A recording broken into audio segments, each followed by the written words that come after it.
सांस को गहरा अंदर भरते हुए ओ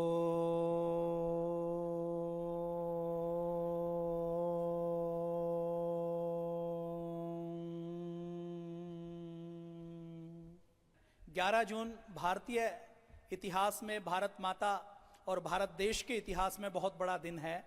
11 जून 1897 में पंडित रामप्रसाद बिस्मिल जी का जन्म हुआ था। पंडित रामप्रसाद बिस्मिल जी के बारे में हमें पाठ्य पुस्तकों में नहीं पढ़ाया जाता, और मैं खुद अपनी बात करूं तो मुझे 2005 में जब पहली बार मैं पूज्य स्वामी जी महाराज के पावन सानिध्य में योग शिक्षक शिविर में आया तो पंडित रामप्रसाद बिस्मिल जी का चित्र देखा और उनके बारे में जानकारी मिली। पंडित रामप्रसाद बिस्मिल जी कौन थे, कितने बड़े क्रांतिकारी थे, इसकी चर्चा आज हम करेंगे। पंडित रामप्रसाद बिस्मिल साधारण किसान परिवार में जिन्होंने जन्म लिया, पूज्य स्वामी जी महाराज का जन्म भी साधारण किसान परिवार में हुआ। वह अंग्रेजी के बहुत बड़े जानकार थे। वह एक शायर थे, एक अनुवादक थे, एक लेखक थे, एक साहित्यकार थे, एक इतिहासकार थे, एक कवि थे, कई भाषाओं को जानने वाले थे। वो अध्ययनशील, चिंतनशील और मननशील क्रांतिकारी थे। उनके मन में आजादी के बाद भारत की व्यवस्थाएं कैसी हों उसके लेकर बहुत बड़ा सपना था। वह खुद एक योगी थे, एक संत थे, अंदर से एक सन्यासी थे, लेकिन उस समय आवश्यकता थी संघर्ष करने की, तो उन्होंने सन्यास ना लेकर क्रांतिकारियों का संगठन बनाया। पंडित रामप्रसाद बिस्मिल वो थे जिन्होंने कलम और पिस्तौल दोनों को हथियार बनाकर अंग्रेजों को भारत छोड़ने पर मजबूर करने के आंदोलन की नींव डाली। पंडित रामप्रसाद बिस्मिल जी का व्यक्तित्व कितना बड़ा है आप अंदाजा लगा लीजिए। पाठ्य पुस्तकों में हमें पढ़ाया नहीं जाता है। तुर्की एक देश है जो यूरोप और एशिया को जोड़ता है, यूरेशिया का एक देश बोला जाता है। उस तुर्की में मुस्तफा कमाल पाशा नाम के एक क्रांतिकारी हुए हैं जिन्होंने उसी समय 1930 के दशक में तुर्की को आजाद करवाया और वहां पर परिवर्तन किए। वो मुस्तफा कमाल पाशा, जिनको तुर्की का फादर कहा जाता है, जो खुद एक क्रांतिकारी थे, जिन्होंने संघर्ष किया और तुर्की को ऊपर उठाया, उन्होंने अपने तुर्की में एक नया शहर बसाया, तो उस शहर का नाम पंडित रामप्रसाद बिस्मिल जी के नाम पर बिस्मिल रखा। आप चाहें तो नेट के ऊपर सर्च कर सकते हैं। तो ऐसे महान सेनापति, और पंडित रामप्रसाद बिस्मिल जी का व्यक्तित्व कितना विशाल था, कितना महान था, आप अंदाजा लगा लीजिए। जब पंडित रामप्रसाद बिस्मिल जी काकोरी कांड के बाद जब उनको गिरफ्तार किया गया और जब उनको जेल में रखा गया, तो उस समय जितने जेलर होते थे, जितने जज होते थे, जितने अंग्रेजों के बड़े अफसर होते थे, वो सब अंग्रेज होते थे और उन्हीं के बल पर भारत में अंग्रेज राज करते थे। तो उस जेल के जेलर ने कहा कि पंडित रामप्रसाद बिस्मिल जी की समझ, इनकी शक्ति, इनकी सोच और विचार का लेवल इतना बड़ा है कि ये यदि गुलाम भारत में ना होकर अगर ये ब्रिटिश राज्य में पैदा होते, ब्रिटेन में पैदा होते, तो ब्रिटेन जिसका लगभग 100 से अधिक देशों में शासन था, उसके सेनाध्यक्ष होते। इतना बड़ा चरित्र पंडित रामप्रसाद बिस्मिल का है। यह एक अंग्रेज की कोटेशन है। तो ऐसे महान व्यक्तित्व जिनका चरित्र इतना बड़ा रहा हो, जिन्होंने इतनी बड़ी क्रांति की हो, उनके बारे में हमें पढ़ाया नहीं गया। एक हमारे लेखक हैं जिन्होंने पंडित रामप्रसाद बिस्मिल जी के ऊपर बहुत शोध किया, वो शाहजहांपुर के रहने वाले हैं। पंडित रामप्रसाद बिस्मिल जी का जन्म भी शाहजहांपुर में हुआ। पंडित रामप्रसाद बिस्मिल जी के ऊपर उन्होंने खूब शोध किया। खूब शोध करने के बाद उन्होंने अपनी 3 पुस्तकें लिखी हैं। पंडित रामप्रसाद बिस्मिल जी के जीवन के एक एक शब्द को उन्होंने सहेजा है। पंडित रामप्रसाद बिस्मिल जी के ऊपर उन्होंने शोध करते हुए, उनके जीवन का दर्शन करते हुए, उनके विचारों को समझते हुए, अभी वो लगभग 8 वर्ष पहले पतंजलि योगपीठ में आए और उन्होंने कहा, पूज्य स्वामी जी महाराज के जीवन दर्शन और पतंजलि की सेवाओं को देखते हुए वो बार बार कहते हैं, फोन के ऊपर मेरी लगातार उनसे बातचीत चलती रहती है जब शहीदों की, क्रांतिकारियों की बात चलती है, क्योंकि वो भी क्रांतिकारियों को जीते हैं। उन्होंने जो अपना पूजा घर बनाया हुआ है उसमें पंडित रामप्रसाद बिस्मिल जी का, शहीद भगत सिंह का, चंद्रशेखर आजाद का चित्र लगाया हुआ है। वो भगवान की जगह उनकी पूजा करते हैं। तो उन्होंने कहा कि वर्तमान समय में पंडित रामप्रसाद बिस्मिल जैसा व्यक्तित्व यदि किसी में दिखाई देता है तो वो पूज्य स्वामी जी महाराज में दिखाई देता है। पंडित रामप्रसाद बिस्मिल जी ने जो व्यवस्था परिवर्तन का सपना देखा था, जैसा भारत बनाने का सपना देखा था, वैसा भारत बनाने का काम आजादी के 70 सालों बाद यदि कोई संस्था कर रही है तो वो आपकी संस्था, आपका पतंजलि योगपीठ कर रहा है। तो पंडित रामप्रसाद बिस्मिल जी का जीवन कैसा था, उनका चरित्र कैसा था, उनकी व्यवस्थाएं कैसी थी, उसके बारे में हम बातचीत करेंगे। पंडित रामप्रसाद बिस्मिल जी का जन्म 11 जून 1897 में एक गरीब किसान के घर जन्म हुआ। संघर्ष उन्होंने खूब देखे।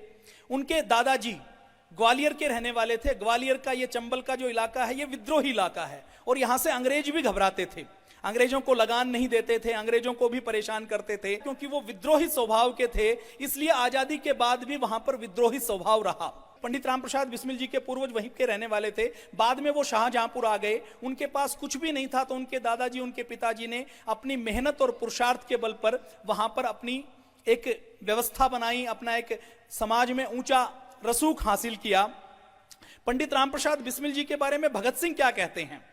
शहीद भगत सिंह, उनकी शहादत पंडित रामप्रसाद बिस्मिल जी के बाद हुई और पंडित रामप्रसाद बिस्मिल जी को शहीद भगत सिंह अपना गुरु मानते थे। पहले पंडित रामप्रसाद बिस्मिल जी लीडर थे। उनके नेतृत्व में चंद्रशेखर आजाद, शहीद भगत सिंह, राजगुरु, सुखदेव, ये सब क्रांति का काम करते थे। तो शहीद भगत सिंह के भी जो गुरु हैं, आप अंदाजा लगाइए कि उनका व्यक्तित्व कितना बड़ा होगा। शहीद भगत सिंह के बारे में तो आज हम थोड़ा बहुत जानते हैं, यद्यपि पाठ्य पुस्तकों में तो आज भी चंद्रशेखर आजाद को, पंडित रामप्रसाद बिस्मिल को, शहीद भगत सिंह को, राजगुरु को, सुखदेव को या तो उग्रवादी कहा जाता है या आतंकवादी कहा जाता है। पतंजलि योगपीठ ने एक संकल्प और लिया है कि पतंजलि योगपीठ शिक्षा की व्यवस्था का भी शुद्धिकरण करेगा, जिसमें इन हमारे आदर्श महापुरुषों की जीवनियों को शामिल किया जाएगा। और जब तक वो परिवर्तन होता है, तब तक हम पतंजलि योगपीठ के इस मंच से, सोशल मीडिया के माध्यम से देश के बच्चे बच्चे को बताएंगे कि हमें आजादी कैसे मिली और आजादी को हम बचाकर कैसे रख सकते हैं। पंडित रामप्रसाद बिस्मिल जी के विषय में भगत सिंह कहते हैं कि पंडित रामप्रसाद बिस्मिल जी बड़े होनहार नौजवान थे। वह गजब के शायर थे, देखने में भी वह बहुत सुंदर थे। उनका व्यक्तित्व बहुत आकर्षक था, नेतृत्व के अद्भुत गुण उनके अंदर थे।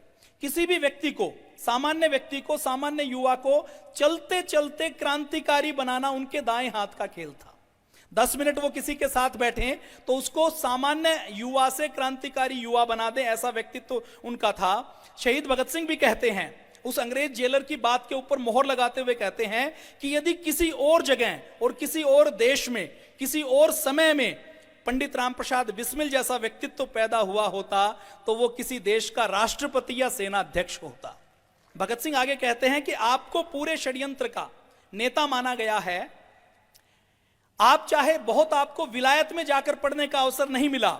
ये जो काकोरी कांड हुआ, पंडित रामप्रसाद बिस्मिल जी के खिलाफ जो मुकदमा लड़ा गया, उसमें सरकारी वकील के तौर पर पंडित जवाहरलाल नेहरू के सगे साले मुल्ला जगत नारायण थे। उन्होंने ये मुकदमा लड़ा था, उनको 1 लाख रुपए उसके लिए मिले थे और उन्होंने पूरी ताकत लगाई कि ये जो क्रांतिकारी हैं जिन्होंने काकोरी का कांड किया, वो कोई भी छूटे नहीं, कोई भी बचे नहीं। तो भगत सिंह लिखते हैं कि मुल्ला जगत नारायण, पंडित जगत नारायण मुल्ला, जो जवाहरलाल नेहरू के सगे साले हैं, वो तो वकालत विदेश में पढ़ के आए हैं, लंदन में पढ़ के आए हैं। जब वो पंडित रामप्रसाद बिस्मिल जी कोर्ट में बहस करते थे तो उस पंडित जगत नारायण मुल्ला जो सरकारी वकील था, उसको भी चुप करवा देते थे, उसकी सुध बुध भुला देते थे, ऐसा शहीद भगत सिंह लिखते हैं। चीफ कोर्ट में उन्होंने अपनी अपील खुद लिखी और जिसको देखकर जजों को कहना पड़ा कि ये अपील किसी सामान्य कैदी की लिखी हुई नहीं है, क्रांतिकारी की लिखी हुई नहीं है, ये किसी वकालत के बहुत बड़े जानकार की लिखी हुई है। तो ऐसा व्यक्तित्व पंडित रामप्रसाद बिस्मिल जी का था। ये हमने भगत सिंह के शब्दों में उनके देखा। उनका जो व्यक्तिगत जीवन था वो बहुत बड़ा अनुशासित था। वो व्यक्तिगत जीवन में नित्य प्रति उनका संकल्प था कि नित्य प्रति मुझे योग करना है, मुझे प्राणायाम करना है, नित्य प्रति मुझे यज्ञ करना है, मुझे हवन करना है और उसके बाद अपना पूरा समय क्रांति के काम के लिए देना है, क्रांति के काम के प्रचार प्रसार के लिए देना है।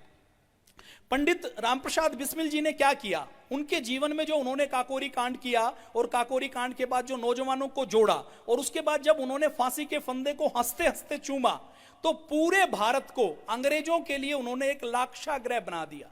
लाक्षागृह मतलब जिसके अंदर बैठे हैं तो ज्वालामुखी के मुहाने पर बैठे हैं कि कब ज्वालामुखी फट जाए, कब लाक्षागृह में आग लग जाए और बाहर निकलकर जान बचाने का भी समय ना मिले। ऐसा भारत पंडित रामप्रसाद बिस्मिल जी और चंद्रशेखर आजाद जी ने बनाया। 4-5 साल के थे तो एक ज्योतिषी ने उनका हाथ देखा और हाथ देखकर कहा कि ये जो बच्चा है ये बहुत भाग्यशाली है, अगर ये जीवित बच गया तो ये किसी देश का सम्राट बन सकता है, किसी देश का राजा बन सकता है, राष्ट्रपति बन सकता है, प्रधानमंत्री बन सकता है, लेकिन इसके जीवित बचने के चांसेस बहुत कम है। फिर गांव में जैसा होता है उन्होंने टोटके करवाए, क्योंकि उनका जो पिताजी का परिवार है वो सनातनी परिवार था। पंडित रामप्रसाद बिस्मिल जी ने 30 वर्ष की आयु तक जीवन जिया। 30 वर्ष की आयु में उनका 11 वर्ष का जीवन पूरा क्रांतिकारी जीवन था। 19 वर्ष की आयु में उन्होंने संकल्प ले लिया था कि मुझे अपना पूरा जीवन अंग्रेजों को देश के बाहर निकालने में ही बिताना है। चंद्रशेखर आजाद जी जो पंडित रामप्रसाद बिस्मिल जी के साथी थे, उन्होंने काकोरी का कांड किया। आप पुस्तकों में पढ़ते हैं ना काकोरी कांड, पढ़ा है कि नहीं पढ़ा? तो काकोरी कांड कहा जाता है। मैं उसको कहता हूं वो काकोरी का शौर्य दिवस था, वो काकोरी की बहादुरी की घटना थी। उसको कांड कहना उसका अपमान है। तो काकोरी का जो शौर्य का जो उन्होंने कारनामा किया, उसमें केवल 8,000 रुपए उन्होंने लूटे थे। उन्होंने काकोरी में जो अंग्रेजों की ट्रेन लूटी, उसमें केवल 8,000 रुपए की डकैती हुई थी। केवल एक व्यक्ति मारा गया था, और वो जो मारा गया था वो कोई अंग्रेज नहीं था। इस 8,000 रुपए के लूट के लोगों को पकड़ने के लिए अंग्रेजों ने अपनी पूरी पुलिस उनके पीछे लगा दी, क्योंकि यह डकैती अपने आप में एक बड़ी घटना थी। 1857 की क्रांति के बाद अंग्रेज ये सोचकर बैठे हुए थे कि अब हमें भारत से कोई नहीं हटा सकता। दूसरे विश्व युद्ध के बाद उन्होंने रोलेट एक्ट जैसे कानून बना दिए थे। 1919 में उन्होंने जलियांवाला कांड किया, जिसने भी आवाज उठाई उसको दबा दिया गया। तो इस डकैती ने अंग्रेजों की चूल्हे हिला दी, और उस 8,000 रुपए की डकैती के ऊपर लोगों को पकड़ने के लिए, उसके ऊपर मुकदमा चलाने के लिए अंग्रेजों ने 10 लाख रुपए खर्च किए।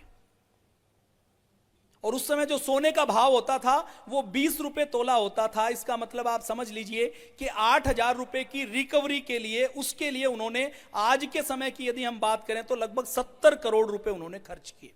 तो आप अंदाजा लगा लीजिए कि उन्होंने जो क्रांतिकारी काम किया वो कितना बड़ा क्रांतिकारी था, उससे अंग्रेज कितने डरे हुए थे। पंडित रामप्रसाद बिस्मिल जी अपने व्यक्तिगत जीवन में सिद्धांतों के प्रति बहुत दृढ़ थे। उनके अंदर एक सैनिक और एक संत, एक योगी, एक योद्धा, एक संत, एक सिपाही, इन दोनों के गुण थे। वो रोज योगाभ्यास करते थे। आज हम देखते हैं तो पूज्य स्वामी जी महाराज के अंदर दोनों के गुण हैं। पूज्य स्वामी जी महाराज योगी भी हैं, पूज्य स्वामी जी महाराज योद्धा भी हैं, पूज्य स्वामी जी महाराज संत भी हैं, पूज्य स्वामी जी महाराज सैनिक भी हैं, सिपाही भी हैं। पंडित रामप्रसाद बिस्मिल जी के पिताजी का नाम श्री मुरलीधर जी था, उनके दादाजी का नाम श्री नारायण लाल जी था, और वह मूल रूप से पंडित नहीं थे। उनका जो परिवार था मूल रूप से राजपूत परिवार था, लेकिन उनको पंडित इसलिए कहा जाता था कि वो वेदों के, दर्शनों के, उपनिषदों के, यज्ञ के, हवन के, योग के, और उनका जीवन इतना पवित्र था कि उनको पंडित कहा जाता था। मूल रूप से वो ब्राह्मण नहीं थे। वो खुद भी कभी जाति पाति को नहीं मानते थे। वो बार बार यही कहते थे कि हमें जातियों में अपने देश को नहीं बांटना, अपने मजहब में देश को नहीं बांटना, क्षेत्र में देश को नहीं बांटना। पतंजलि योगपीठ में भी किसी भी प्रकार से जाति पाति को प्रश्रय नहीं दिया जाता, किसी भी व्यक्ति की जाति पूछी नहीं जाती, वर्ग, मत, पंथ के आधार पर कोई भेदभाव नहीं किया जाता। पंडित रामप्रसाद बिस्मिल जी जब बचपन में थे तो उनके घर में उर्दू का शिक्षक उनको पढ़ाने के लिए आता था। 14 वर्ष की आयु में 1911 में उनकी संगत बिगड़ गई। उनकी संगत बिगड़ गई तो उन्होंने सिगरेट पीना शुरू कर दिया, उर्दू के उपन्यास पढ़ना शुरू कर दिया, और वो रोज एक एक दिन में 50 से 60 सिगरेट पी जाते थे। जैसा सोसाइटी में होता है, समझ थी नहीं तो 50 से 60 सिगरेट पीते थे, पूरे दिन उपन्यास पढ़ते थे। उनका जीवन एक तरीके से गलत जीवन बन गया था, दूषित जीवन बन गया था। तो उनके जीवन में आर्य समाज का प्रवेश हुआ। उनको एक महात्मा मिले, पूज्य स्वामी सोमदेव जी महाराज। पूज्य स्वामी सोमदेव जी महाराज के जब वो संपर्क में आए 14 वर्ष की आयु में, तो उनके संपर्क में आते ही उन्होंने सत्यार्थ प्रकाश उनको पढ़ने के लिए दी। सत्यार्थ प्रकाश को जब उन्होंने पढ़ा तो उनके जीवन में एकदम परिवर्तन आया, और उनके जीवन में ऐसा परिवर्तन आया कि उन्होंने सिगरेट और उपन्यास पढ़ना तो दूर की बात है, उन्होंने उबला भोजन करना शुरू कर दिया, रात का भोजन बंद कर दिया, नमक खाना बंद कर दिया, जनेऊ धारण कर लिया, रोज हवन करना शुरू कर दिया, रोज आर्य समाज में जाना शुरू कर दिया, रोज योग करना शुरू कर दिया, रोज प्राणायाम करना शुरू कर दिया, रोज दंड बैठक लगाना शुरू कर दिया। और 14 वर्ष की आयु में जो उन्होंने संकल्प लिए, वो चाहे योग का संकल्प था या यज्ञ का संकल्प था, जिस दिन उनको फांसी लगाई गई, उस दिन सुबह जब एक सिपाही जाता है और वो तो देखता है कि वो फांसी के काल कोठरी के अंदर भी 1 घंटे बाद फांसी देने वाली है, लेकिन उस समय भी वो दंड लगा रहे हैं, तो उन्होंने पूछा कि अब तो ये शरीर खत्म होने वाला है, अब दंड लगाने का लाभ क्या है, अब योग प्राणायाम करने का लाभ क्या है? तो पंडित रामप्रसाद बिस्मिल जी का संकल्प देखिए कि उन्होंने उस समय कहा कि ये मेरा संस्कार और संकल्प है कि जब तक अंतिम सांस रहेगी मैं रोज योग करूंगा, व्यायाम करूंगा, और ये शरीर तो खत्म हो जाएगा लेकिन ये संस्कार खत्म नहीं होंगे। मैं अगली बार जब भारत माता की गोद में दोबारा जन्म लूंगा तो और मजबूत शरीर लेकर जन्म लूं ताकि अंग्रेजों से फिर मैं संघर्ष पाऊं। तो ये उनका योग और यज्ञ का संकल्प था। तो सत्यार्थ प्रकाश को पढ़कर पंडित रामप्रसाद बिस्मिल जी के जीवन में परिवर्तन आया और उन्होंने संकल्प लिया कि मैं अखंड ब्रह्मचर्य का पालन करूंगा। 14 वर्ष की उम्र में उनका लिया हुआ संकल्प उन्होंने 30 वर्ष की आयु तक फांसी के फंदे को चूमने से पहले तक उन्होंने निभाया। इसी प्रकार पूज्य स्वामी जी महाराज को आज हम देखते हैं तो आज के अध्यात्म जगत के जितने बड़े नाम हैं उसमें पूज्य स्वामी जी महाराज का व्यक्तित्व ऐसा दिखता है जिन्होंने सन्यास को नया गौरव और नई गरिमा दी है, जिनका जीवन अखंड ब्रह्मचर्य का जीवन है। पंडित रामप्रसाद बिस्मिल जी जैसा जीवन है। अब 1916 में क्या हुआ? 1916 में भाई परमानंद नाम के एक क्रांतिकारी थे, उनको अंग्रेजों ने फांसी की सजा दे दी। और 1919 में जब विश्व युद्ध खत्म हुआ तो अंग्रेजों ने और अत्याचार करने शुरू कर दिए। महात्मा गांधी सिपाहियों की भर्ती करवा रहे हैं कि विश्व युद्ध में अंग्रेजों को हम सिपाही देंगे, नौजवान देंगे तो विश्व युद्ध के बाद वो हमें आजाद कर देंगे, लेकिन अंग्रेजों की आजाद कराने की कोई योजना नहीं थी। तो 1916 में ही पंडित रामप्रसाद बिस्मिल जी ने संकल्प ले लिया कि मैं अपना पूरा जीवन क्रांतिकारी कार्यों के लिए लगाऊंगा और पूरा जीवन अंग्रेजों से संघर्ष करूंगा। 19 वर्ष की अवस्था में जो उन्होंने संकल्प लिया वो 30 वर्ष की अवस्था तक लगातार उसको निभाते रहे। पंडित रामप्रसाद बिस्मिल जी का और बड़ा योगदान क्या है? महात्मा गांधी ने जो 1921 में असहयोग आंदोलन शुरू किया उसको करने के लिए महात्मा गांधी तैयार नहीं थे। पंडित रामप्रसाद बिस्मिल जी पहले कांग्रेस के क्रांतिकारी कार्यकर्ता थे। सारे कार्यकर्ता, सारे हमारे देशभक्त, क्योंकि एक संस्था केवल कांग्रेस थी तो कांग्रेस में रहते थे। अहमदाबाद में कांग्रेस का अधिवेशन हुआ, 1919 में जलियांवाला कांड हो चुका था। तो 1921 में जब वो उस अधिवेशन में गए तो उस अधिवेशन में पंडित रामप्रसाद बिस्मिल जी ने पूर्ण स्वराज्य के प्रस्ताव का पूर्ण समर्थन किया और उन्होंने अपने नौजवानों को साथ लेकर पूर्ण स्वराज्य का प्रस्ताव पारित करवा के गांधी जी के ऊपर दबाव दिलवाया कि वो असहयोग आंदोलन शुरू करें, क्योंकि जब तक अंग्रेजों को पूर्ण असहयोग नहीं किया जाएगा तब तक अंग्रेज इस देश को छोड़कर जाने वाले नहीं हैं। असहयोग आंदोलन शुरू करवाया गया। चोरा चोरी की एक घटना हुई, कुछ 20-22 पुलिस वालों को क्रांतिकारियों ने थाने के अंदर जला दिया। गांधी जी ने उससे द्रवित होकर असहयोग आंदोलन वापस ले लिया। अब कांग्रेस को तो उन्होंने एक सेफ्टी वाल्व की तरह बनाया था कि जब कोई क्रांतिकारियों का प्रेशर आए तो उसको रिलीज कर दिया जाए। 1885 में कांग्रेस की जो स्थापना की गई वो एक अंग्रेज एओ ह्यूम ने की थी, जिन्होंने 1857 की क्रांति में अंग्रेज अपने भारतीयों के ऊपर बहुत अत्याचार किए थे, जो इटावा में कलेक्टर के रूप में काम करता था। तो जो असहयोग आंदोलन बंद करने के बाद पंडित रामप्रसाद बिस्मिल जी ने गांधी जी के ऊपर दबाव बनाया। गांधी जी उनके किसी भी प्रस्ताव को मानने के लिए तैयार नहीं थे, तो उन्होंने अपनी अलग विचारधारा बनाई जिसको आज कहा जाता है गरम दल और नरम दल की विचारधारा। तो गरम दल की स्थापना में लाला लाजपत राय के साथ साथ पंडित रामप्रसाद बिस्मिल जी का भी बहुत बड़ा योगदान है। जब उन्होंने देख लिया कि ये कांग्रेस से देश का भला नहीं हो सकता तो उन्होंने कहा कि हम अपनी अलग पार्टी बनाएंगे, अलग संविधान बनाएंगे। तो उन्होंने हिंदुस्तान रिपब्लिक एसोसिएशन के नाम से अपनी अलग पार्टी बनाई, उसका संविधान बनाया। आज भी वो संविधान इंटरनेट के ऊपर अवेलेबल है। जब उस संविधान को हम पढ़ते हैं, HRA का जो पीले रंग का जो उन्होंने 4 पेज का पत्रक बनाया, जो संविधान बनाया, आज भी जब हम उसको पढ़ते हैं तो उस जो हमारे पंडित रामप्रसाद बिस्मिल जी, शहीद भगत सिंह ने जो संविधान बनाया, उसके सपनों का भारत आज तक नहीं बना है। वो जो शिक्षा व्यवस्था चाहते थे, वो जो अर्थव्यवस्था चाहते थे, वो जो कृषि व्यवस्था चाहते थे, वो जो कानून व्यवस्था चाहते थे, वैसी व्यवस्थाएं आज भी अपने भारत में नहीं बन पाई हैं। तो पूज्य स्वामी जी महाराज ने 2009 में व्यवस्था परिवर्तन के अभियान को लेकर भारत स्वाभिमान की स्थापना की। पहले योग को स्थापित किया, आयुर्वेद को स्थापित किया। आयुर्वेद और योग की क्रांति के बाद पूज्य स्वामी जी महाराज ने व्यवस्था परिवर्तन का एक कदम माननीय मोदी जी को प्रधानमंत्री बनाने के लिए सत्ता परिवर्तन में अपना विशेष योगदान दिया। 2010-11 में जहां भ्रष्टाचार पूरे देश में समाया हुआ था, लाखों करोड़ के घोटाले होते थे, तो ऐसा लगता था कि ये तो सब नॉर्मल है, ये तो सामान्य है। पूज्य स्वामी जी महाराज ने 2011 में भ्रष्टाचार और काले धन को मुद्दा बनाया। 2014 में चाणक्य बनकर चंद्रगुप्त के रूप में मोदी जी को प्रधानमंत्री बनाया और 2014 के बाद आप देख रहे हैं कि देश में बहुत कुछ अच्छा हुआ है। तो उसी व्यवस्था परिवर्तन के अभियान में पूज्य स्वामी जी महाराज और पतंजलि योगपीठ लगा हुआ है। और अब पतंजलि योगपीठ का योग की क्रांति, आयुर्वेद की क्रांति, सत्ता परिवर्तन की क्रांति और सत्ता परिवर्तन के बाद जो स्वदेशी की हमने क्रांति की, पंडित राम प्रसाद बिस्मिल जी का भजन हम अभी सुन रहे थे, मेरा हो तन स्वदेशी, मेरा हो मन स्वदेशी। पूज्य स्वामी जी महाराज लगातार उसको गाते हैं और केवल गाते नहीं, उसको जीते हैं। आज पूरे हिंदुस्तान में 16 लाख कंपनियां हैं। 16 लाख कंपनियों में से कोई एक कंपनी यदि कोई है जिसका संकल्प है कि हमारा 100% मुनाफा केवल चैरिटी के लिए है, तो वो आपकी संस्था, आपकी कंपनी पतंजलि है। तो हमारे शहीदों का सपना क्या था कि हम देश में उद्योग ऐसे लगाएं जिसका मालिकाना हक ऐसे लोगों के पास हो जो उससे चैरिटी का काम करें, जो उससे सेवा का काम करें। पंडित राम प्रसाद बिस्मिल, शहीद भगत सिंह, चंद्रशेखर आजाद, ये रूस से बहुत प्रभावित थे। अगर हम कहें तो कम्युनिस्टों से बहुत प्रभावित थे। वो आस्तिक थे, भगवान को मानते थे, लेकिन वो ये चाहते थे कि पूंजीपति हमारे देश के ऊपर शासन ना करें।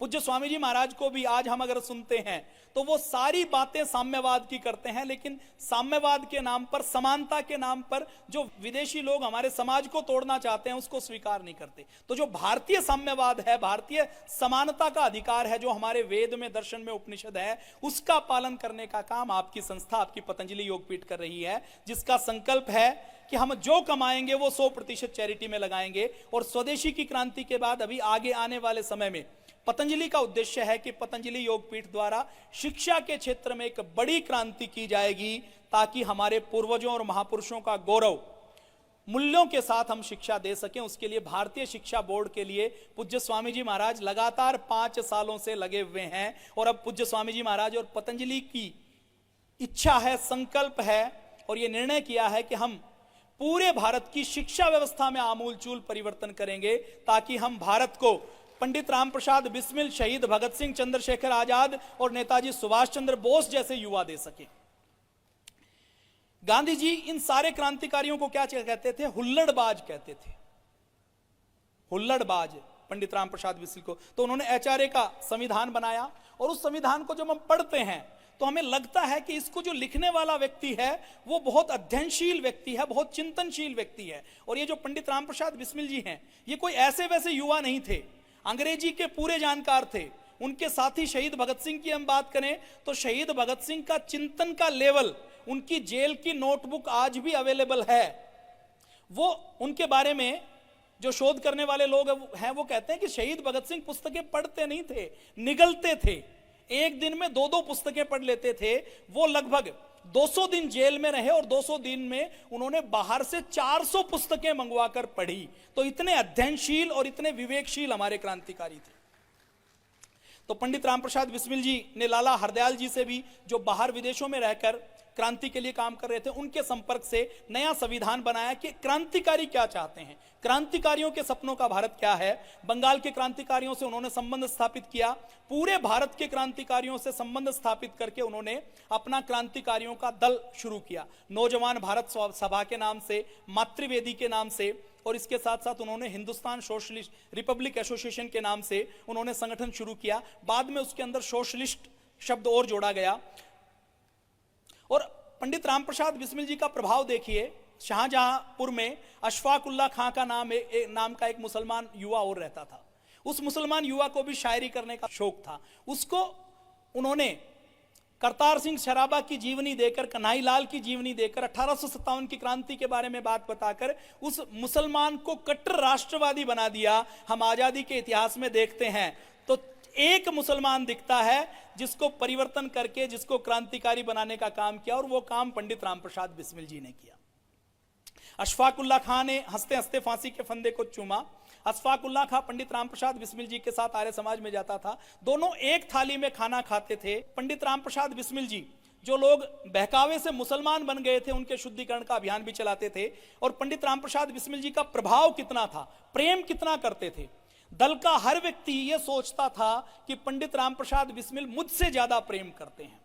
अपना खाना दूसरे को दे देना, अपने कपड़े दूसरे को दे देना, खुद के पैर में चाहे जूता या चप्पल ना हो लेकिन अपने दल के साथी के लिए जूते चप्पल की व्यवस्था करना, खुद के खाने के लिए सत्तू नहीं है लेकिन अपने दल के साथी ने दवाई ली या नहीं ली, खाना खाया या नहीं खाया, उनके परिवार में कोई समस्या है तो उसका चिंतन करना, ऐसा नेतृत्व पंडित राम प्रसाद बिस्मिल जी का था। आज हम पूज्य स्वामी जी महाराज को भी देखते हैं तो संस्था में हमारे जितने दानदाता आए हुए हैं, जितने लोग अलग अलग संस्थाओं में काम करते हैं, तो सबके मन में एक ही विचार आता है कि पूज्य स्वामी जी महाराज मुझे सबसे ज्यादा प्यार करते हैं। तो नेतृत्व के अंदर ये गुण होना ये बहुत बड़ी बात है, और ऐसा गुण या तो पंडित राम प्रसाद बिस्मिल जी के पास था या पूज्य स्वामी जी महाराज के पास था। पूज्य स्वामी जी महाराज ने ऐसा गांव जहां पर सड़क नहीं जाती, सैद अलीपुर, जहां के लोगों ने ट्रेन नहीं देखी, जो ऊपर हवाई जहाज जाता है तो चील गाड़ी, उसको चील जैसा कोई पक्षी समझते हो, उस गांव में जन्म लिया, कोई संसाधन नहीं,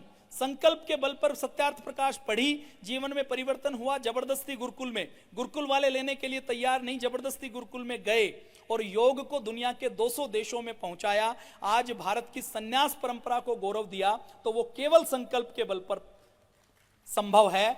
जैसा पंडित राम प्रसाद बिस्मिल जी का संकल्प था वैसा ही पूज्य स्वामी जी महाराज का संकल्प है। और हम पूज्य स्वामी जी महाराज के पावन सानिध्य में रहते हुए देखते हैं कि एक बार जो ठान लेते हैं उसको करके मानते हैं, कभी भी कदम को पीछे नहीं हटाते। तो एक बार अशफाक उल्लाह खां बेहोश हो गए, तो जब वो बेहोश हुए तो बेहोशी की हालत में वो अपने घर में राम राम राम कह रहे थे। पंडित राम प्रसाद बिस्मिल जी को अशफाक उल्लाह खां बिस्मिल नहीं कहते थे, राम कहते थे। तो जब वो राम राम कह रहे थे तो उनके घर के जो आसपास दूसरे जो मुसलमान परिवारजन हैं, उन्होंने सोचा कि ये तो काफिर हो गया, मुसलमान कोई राम कहे बेहोशी की हालत में, इसके ऊपर तो कोई भूत प्रेत जिन्न का साया आ गया। तो वो समझ नहीं पाए कि राम राम क्यों बोल रहा है। तो उनमें से एक परिवार का सदस्य था, उसको समझ आया कि ये अपने दोस्त पंडित राम प्रसाद बिस्मिल जी को बुला रहा है। पंडित राम प्रसाद बिस्मिल जी को बुलाया गया। पंडित राम प्रसाद बिस्मिल जी आए, उन्होंने अशफाक उल्लाह खां के माथे के ऊपर हाथ रखा और अशफाक उल्लाह खां का नाम लिया तो अशफाक उल्लाह खां को होश आया। ऐसा चुंबकीय प्रभाव पंडित राम प्रसाद बिस्मिल जी का था। जहां कहीं हिंदू मुसलमान का दंगा होता था तो पंडित राम प्रसाद बिस्मिल जी और अशफाक उल्लाह खां दोनों जाते थे और दोनों दंगे को शांत करवाने का काम करते थे। उसी दौरान में मैनपुरी में एक षड्यंत्र हुआ। मैनपुरी में क्या षड्यंत्र हुआ? पंडित राम प्रसाद बिस्मिल जी ने और पंडित गेंदालाल दीक्षित जी ने, ब्रह्मचारी जी ने, लक्ष्मणानंद जी ने, उस समय के सन्यासी भी संघर्ष से जुड़े हुए। हमारे जितने सन्यासी हुए हैं ना, ये जो एक शब्द आपने सुना है ऋषि, ऋषि सुना है ना? ऋषि कौन होता था? जो रहस्यों को जानता था। ऋषि पुराने जमाने में ऋषि होता था जैसे आज का साइंटिस्ट, ऐसा साइंटिस्ट जिसको नोबेल पुरस्कार दिया जा सके, जो अपना पूरा जीवन शोध में लगा दे, उसको आज साइंटिस्ट कहते हैं। पुराने जमाने में उसी को ऋषि कहा जाता था। तो हमारे जितने साधु सन्यासी हैं उन्होंने लगातार संघर्ष किया है देश को बचाने में। पंडित राम प्रसाद बिस्मिल जी खुद लिखते हैं, जब वो अंतिम समय में जेल में थे तो जेल में उनको बंद कर दिया गया, लगभग वो 1.5 साल तक जेल में बंद रहे। तो जेल की जो उनकी कोठरी थी वो 9 बाई 9 फीट की थी, 9 बाई 9 फीट की कोठरी, और भयंकर तपती थी। उसी कोठरी के अंदर खाना, उसी कोठरी के अंदर पखाना करना, उसी कोठरी के अंदर रहना। रात को मच्छर काटते थे, कोठरी के अंदर चूहे घूमते थे। तो उसमें रहते हुए पंडित राम प्रसाद बिस्मिल जी लिखते हैं कि मुझे, क्योंकि मेरा जीवन संघर्ष में क्रांतिकारी जीवन रहा, मुझे गंगोत्री की गुफाओं में जाकर साधना करने का अवसर तो नहीं मिला, लेकिन मेरे लिए ये जो काल कोठरी है, ये जो जेल की कोठरी है, ये भी साधना की गुफा है। मैं तो इसको भी साधना मानकर करता हूं। अगर क्रांति का वातावरण नहीं होता तो निश्चित तौर पर पंडित राम प्रसाद बिस्मिल भी एक सन्यासी होते, एक साधु होते।